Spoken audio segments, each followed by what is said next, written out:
Hello guys, welcome back to my channel. Today we are going to be reacting to when did Britain and America stop hating each other. So I know the first Europeans to come to USA was British people, I think, who came here, established some colonies, and then later on they wanted to get their own independence and be separate from the United Kingdom. And so there was a fight. George Washington, I think, won it in 1776. My history is good. Yeah, but I don't know what happened after that. How did they come to be that now, if you're American, you don't even need a visa to go to the UK? I hope it is a good video though. So don't forget to leave a like if you enjoy the content, comment on what you want to see next, and subscribe to the channel for more content. Please do subscribe. Let's get into the video. It would be an understatement to say that Britain and the USA's relationship got off to a rocky start. In 1812, Britain and America were at war, but just over a century later, they were fighting shoulder to shoulder in World War I.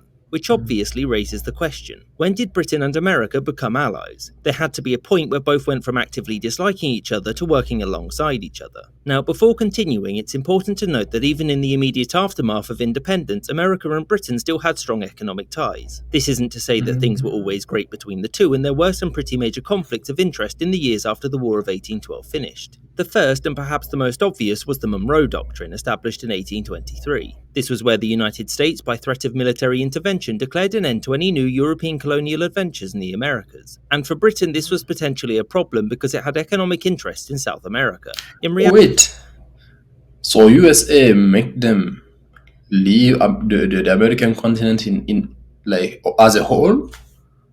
And that was in the 1800s.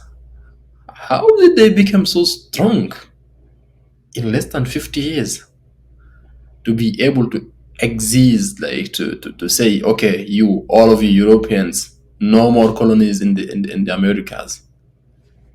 Wow. In reality, though, it wasn't too much of a problem at all, because in 1833 it landed a force on the Falkland Islands and America did nothing. In 1842, the US did warn Britain against interference in Hawaii, which Britain did heed because America's international power was certainly growing. And it was this fact that America was a rapidly growing great power whose interests could no longer be ignored, which would dominate Anglo-American relations for the following century. So the next major event which could have changed the Anglo-American dynamic was the American Civil War, which broke out in 1861. Britain had already abolished slavery at this point, and so you would think that it would have preferred the Union over the Confederacy. But you'd be wrong. Now, Britain had no great affection for the Confederacy in its slaveholding practice.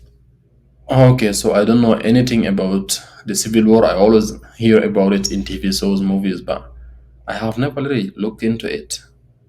But I may, if there is a video on YouTube that explains just like this with animations, because like those animations are good and the history is interesting and it is not too long. Please let me know in the comments.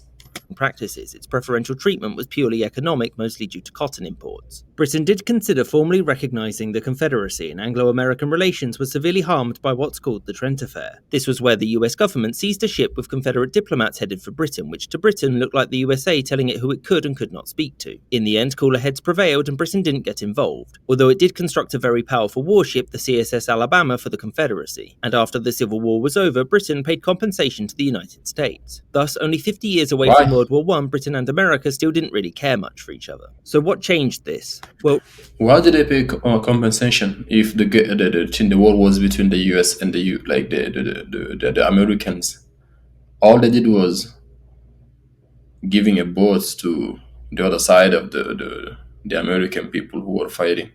Why did they have to pay the amendment? Well, relations actually started to improve during Britain's border dispute with Venezuela in 1895. This developed into somewhat of a crisis, and the US intervened and arbitrated, siding mostly with Britain. For Britain, America had conducted itself in a well-mannered fashion and given Britain most of what it had wanted. And for America, by accepting American arbitration, Britain had yielded its right to influence South America. The other reason for Anglo-American rapprochement was simple: converging interests. America had emerged from its Civil War a more centralized industrial power, and after its defeat of Spain in 1898, it possessed a global empire too. And for Britain, things were rapidly changing as well. Its empire and global position was being threatened by Russia and the newly formed Germany. Britain had long practiced a policy of isolationism with respect to the European powers, but since they too were industrializing, this had the potential to threaten Britain's position. Thus, her most natural ally seemed to be the United States, since it was half a world away and had its own sphere of influence, plus they spoke the same language and shared many values. It was at the turn turn of the 20th century under President Theodore Roosevelt that America and Britain really started to become friends, particularly with respect to one foreign policy stance. They didn't like Germany. This agreement allowed for Britain to move its fleet away from its Caribbean colonies back to Britain to defend itself from Germany, while security in the Caribbean would fall to the US. After the First World War broke out, Germany's actions such as U-boat attacks on American shipping and the Zimmermann telegram, combined with the fact that if Britain and France lost the war, they wouldn't be able to pay their American loans back, assured US intervention on their side. And from that point onwards, both the US American and UK loans. were largely in the same camps, barring a couple of mishaps here and there. I hope you enjoyed this episode and thank you for watching. Oh, Extra that thanks to was these quick. patrons you can see on screen for their continued support. And an extra special thanks to James Bizanet, David Archaeologist, Azarka Flash, Danny Maloney, Party Boyko, Kulin Yo, it was a good video, but I think it ended too soon. I was getting interested. Which loans were they talking about? Did the French and the British took loans from America to be able to fight the war, or what? All right, guys. I mean, at least it said that they stopped hating each other because of the interest they had to fight against Germany. And yeah, of course, like they were the same people 200 years before that, less than 200 years before that. Because it was the British who came to America, who established the colonies, and then who later on wanted to be free. So yeah, they shared a lot of things. It would make sense that at the end they stopped hating each other. I hope you enjoyed the video. Don't forget to leave a like if you enjoyed it, comment on what you want to see next, and subscribe to the channel for more content. Until next time, peace out.